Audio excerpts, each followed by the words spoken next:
அபிஷேகம் உள்ளவனுக்கு, அழைப்பு உள்ளவனுக்கு ஆஃபர் ஜாஸ்தி தான்.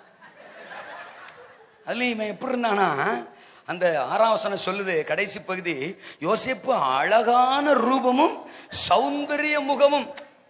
அதான் பிரச்சனையே. என்ன பேசக்கானா? பொதுவா ரட்சிக்கப்பட்டவர்கள் இயற்கையாகவே அழகுங்க. நம்ம லட்சணம் உள்ளவைகளுக்கு அலங்கரிப்பு தேவையில்லை. நம்ம இயல்பாகவே என்னைக்கு ஏசனார் உள்ள வந்து பூரண அழகுள்ளவர் உள்ள வந்துட்டதுனால பூரண வடிவுள்ள சீயோனில் இருந்து பிரகாசிக்கிறார். இப்பவும் கூட்டத்துக்கு போனா திருமணமாகி ஒரே ஒரு மனைவியும் 2 பிள்ளைகளும் இருக்கிறார்கள் அப்படின்னு ஏன் சொல்றோம்? ஒரு சேஃப்டி தான். அல்ல சொல்லுங்க. அப்போ அந்த அந்த அபிஷேகம் பாரு, என்ன அழகு பாரு. அல்ல சொல்லுங்க. தாடி அப்படி இப்படி வெள்ளையா இருந்தாலும் ஆள் அழகா இருக்காரு பாருங்க. அது தேவன் தர்றது, பரிசுத்த அபிஷேகம் கொடுக்கிறது. யோசேப்புனா அப்படித்தான் இருப்பான். இப்ப நான் என்ன சொல்றேன்னா, ஏற்கனவே நம்ம அழகு, இதுல எதுக்கு ஓவர் டெக்கரேஷன் கேட்க? உலக அதிசயம் 7ன்றான். நான் 8வது ஒண்ணு கண்டுபிடிச்சிருக்கேன். உலக அதிசயம் 8 யுவரானர். எப்படின்னு கேக்குறீங்களா? 60 ஆனாலும் கருப்பாவே இருக்குல்ல. 70ன்றாக அங்கேயும் நான் பக்கத்தோட பாக்குறேன். தேடியும் காணாதிருப்பாய். ஏன்னா ஃப்ரெஷ்ஷா அன்னைக்கு தான் அடிச்சுட்டு வந்திருப்பாரு. தோற்றம். நான் சொல்றேன், உங்களுக்கு புரியுதா? ஆச்சரியமா இருக்கு. இப்ப 49 நமக்கு அங்கங்க வெள்ளை ஆயிட்டு தோத்துறோம். அப்ப 60, 70 எல்லாம் கருப்பா இருக்கும்போது உலக அதிசயம்டா. 7 8 தூக்கடா ஏசரத்வஞ்சயம். அப்போ யோசேப்பு அழகா இருக்கானா? விமலே பார்வை யாருக்கு? புருஷன் இருக்கான்ல, பார்க்க வேண்டியதானே. யோசேப் அவன் உடனே நமக்கு ஒரு நல்ல ஆஃபர் கிடைச்சிருக்கடா. எகிப்து தேசம் வேற, அனாதையா வந்திருக்கோம். பக்கத்துல பேச்சு துணை கூட ஆள் கிடையாது. நம்ம பாச தெரிஞ்சவன் கிடையாது. ஆறுதல் சொல்றவன் கிடையாது. நமக்கு எவன் பொண்ணு கொடுப்பான்? நமக்கு இப்படி கல்யாணம் நடக்கும்? தோத்துறான். இது வலிய ஒரு ஆஃபர் வருது. தோத்துறான். என்ன ஒருவேளை கத்தரே தருவாரா இருக்குமோ? கொத்தோலை நெரிச்சு கொல்ல சிலால அவன் ரூட்டுக்கு கத்தரையும் இழுத்துக்கிறான். தோத்துறான். இது கத்தர் தர்ற ஆசீர்வாதமா இருக்குமோ? தருவாரு, தருவார். உனக்கு உன்னை வச்சிருக்கிறாரு பாரு இந்த 2 கொரோனாவிலையும் உசுரோட. அவரை சொல்லணும்.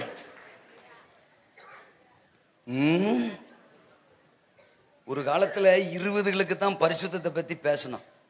பரிசுத்தமாரு பரிசுத்தமாரு பரிசுத்தமாரு. சிம்சோனை பாரு, யோசேப்பை பாரு, யோசேப்பை பாரு, சிம்சோனை பாருன்னு 20களுக்கு தான் பரிசுத்த பத்தி பேசணும். இப்ப 20 சொல்றான். வாங்க பாஸ்டர், எப்ப பாரு சிம்சோனு ஜோசேப்பு, இடையில ஒரு பிணகாசி சொல்லி சொல்லி இப்ப நாங்க நல்லா இருக்கோம், போய் 60 பாருங்க பாஸ்டர்ன்றான். 20 பரவாயில்ல, இப்ப எல்லாம் என்ன ஆகி போச்சு? 60. டக்குன்னு முறைக்கப்படாது. பாயிண்ட் உங்களுக்குன்னு ஆயிடும். அப்படி கேஷுவலாவே கேட்கணும். அல்லையிலே சொல்லுங்க. அப்போ பாவம் இன்னைக்கு தலை விரிச்சாடுது நம்மளை வீழ்த்துறதுக்கு. ஆமாவா? அதுல விழுந்தாலும் பாடு, விழாம எஸ்கேப் ஆனாலும் நல்லா கவனிக்கணும். ஒருத்தன் பாவத்துல விழுந்தான். சிம்சோன் பாவத்துல விழுந்தான். தெளிலாளுடைய இச்சையில, தெளிலாளுடைய நயவஞ்சகத்துல விழுந்தான் ஒருத்தன். பாவத்துல விழுந்தவனுக்கும் என்னது பாடு? கண்ணை புடிங்கிட்டா தோத்துறான். தலைய மொட்டை அடிச்சாச்சு, கோமாளி மாதிரி மொட்டை. சோத்துறான். மாவரைச்சுக்கிட்டு இருக்கிறான். தோத்துறான். நியாயாதிபதிகள் 16:21 இருந்து படிக்கிறோம். பாவத்துல விழுந்தவனுக்கும் பாடு. இங்க பாவத்துல இருந்து எஸ்கேப் ஆகிறான். யாரு? யாரு? 12ஆம் வசனம் சொல்லுது, அவன் வஸ்திரத்தை பற்றி பிடித்தாளாம். 10ஆம் வசனம் சொல்லுது, தினம் தினம் தினம் தினம் நம்மள பாவத்துல விழுத்துறதுக்கு ஒவ்வொரு நாளும் சத்துரு பிளான் பண்ணிக்கிட்டே இருப்பான். இது ஒண்ணு போதாதா? இது ஒண்ணு போதாதா? போத்திபார் மனைவியை விட மோசமானது. போத்திபார் மனைவியாவது தோத்துறான். இப்ப போத்திபார் வீட்டுல இன்னொருத்தர் மனைவி. இது பாக்கெட்ல இருக்கு. நான் சொல்றது உங்களுக்கு புரியும் நினைக்கிறேன். ஆமேனா? என்னைக்கு இந்த மொபைல் வந்துச்சோ, இன்டர்நெட் உலகம் வந்துச்சோ, தோத்துறான், இளைய தலைமுறை சீரழிஞ்சு போச்சு. பாவம் இன்னைக்கு தலை விரிச்சாடுது. விபச்சாரம், வேசித்தனம். சபைக்குள்ள கூட பரிசுத்தாவியை பெற்றிருக்கிறேன், அழைப்பை பெற்றிருக்கிறேன், அபிஷேகம் பெற்றிருக்கிறேன் சொல்றவன் கூட இன்னைக்கு சோத்திரம் மீண்டு வர முடியாம பாவத்துல விழுந்து கிடக்கிற நிலை. சோத்திரம் சிம்சோனை போல அபிஷேகத்தை இழந்து, கிருபைகளை இழந்து, வரங்களை இழந்து, ஸ்தானத்தை இழந்து, தேவ உறவை இழந்து, ஜெபத்தை இழந்து, பிரதிஷ்டை இழந்து இன்னைக்கு அநேகர் தவிச்சிருக்கிறார். இதுல இருந்து வெளியில வர முடியலன்னு உங்களுக்கு ஒரு நல்ல செய்தி. தோத்திரம் உங்களுக்கு ஒரு நல்ல செய்தி. அந்த திரும்பவும் சிம்சோனுக்கு ஒரு வாய்ப்பை இழந்து போல பலனை திரும்பவும் கொடுத்து அவனை உயிர்ப்பித்த கர்த்தர். ஒருவேளை பாவத்தினால விழுந்துட்டேன், அதனால இன்னைக்கு பாடு. தோத்திரம் நிந்திக்கப்படுறேன், எனக்குள்ள ஒரு குற்ற உணர்வு. தோத்திரம் இல்ல மற்றவங்களுக்கு தெரிஞ்சதுனால, மற்றவங்களுக்கு முன்னால நான் அவமான சின்னமா நிக்கிறேன். பல விஷயங்களை வாழ்க்கையில இழந்துட்டேன்.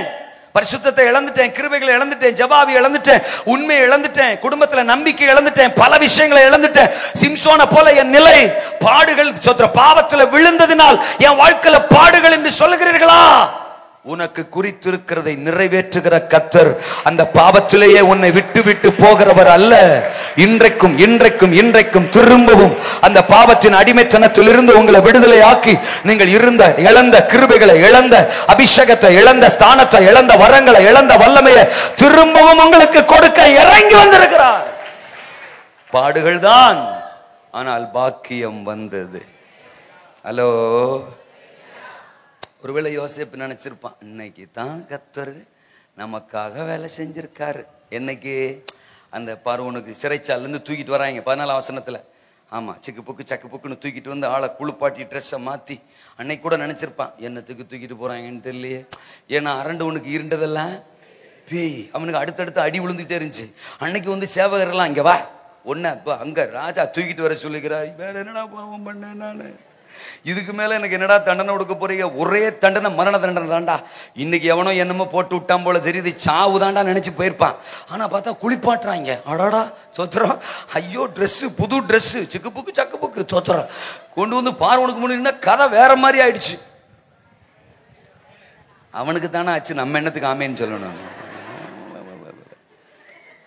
காலையில பிரேக்ஃபாஸ்ட் ஜெயில களினா, மத்தியானம் லஞ்சு பார்வோன் டேபிள்ல.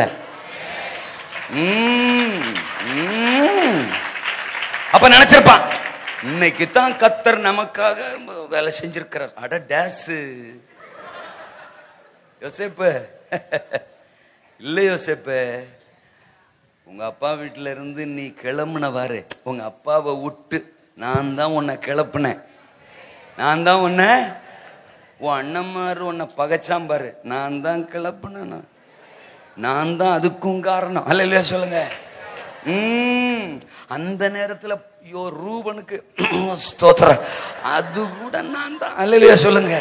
அப்பதான் உன்னை காசுக்கு என்ன செய்வாங்க, விற்பாங்க. நீ எகிப்துக்கு வரணும்ல. அல்லே சொல்லுங்க. அப்பா எகிப்துக்கு வந்துட்டு இங்க சிக்கு புக்குன்னு போத்திபார் வீட்டுல, உங்க அப்பா வீட்டுல சிக்கு புக்குன்னு இருந்தீல, அங்கிருந்து கிளப்புனதும் நான் தான். போத்திபார் வீட்டுல சிக்கு புக்குன்னு இல்ல, அங்கிருந்து உன்னை எப்படா கிளப்பலான்னு பார்த்தேன். கிளவி யூஸ் த கிளவி. அல்லே சொல்லுங்க. அப்பா கிளவியை யூஸ் பண்ணி அங்கிருந்து உன்னை என்ன செஞ்சிட்டேன் சொல்லுங்க. அதுவும் நான் தான். இந்த பானபாத்திரக்காரன் போவான்னு சொல்லுவான் அப்படின்னு அவனை மறக்கடிச்சதும் சாத்தான் நினைச்சுக்கிட்டான் எல்லாம் அவன் ஒரு டேஸ். தோத்துறான் எல்லாம் நானு. அல்லே சொல்லுங்க. கிரெடிட் அவனுக்கு கொடுக்காத. ஆமேனா, உன்னை ஆசீர்வதிக்க அவனை கூட யூஸ் பண்ணுவேன். தோத்துறான் என்ன ஆமேனே காண. சாத்தானையும் யூஸ் பண்ணுவேன் நானு. தோத்துறேன் பானபாத்திரக்காரனையும் யூஸ் பண்ணுவேன்.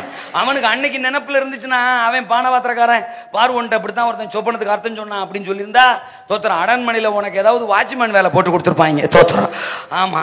ஆனா அவன் அன்னைக்கு மறக்க வச்சு பார்வோன் மண்டைக்குள்ள சொப்பனத்தை கொடுத்து அவனை கொடன்னு கொடைஞ்சு இருக்கிறவனெல்லாம் கூப்பிட்டு ஒருத்தனை அர்த்தம் சொல்ல முடியாம போய் அவன் ஒரு சைஸா டென்ஷன் ஆகி, அதுக்கு பிறகுதான் யோசேப்புன்னு ஒருத்தனா தூக்குங்கடா அவனை கர்த்தருக்கு தோத்துறோம் அப்படின்னு.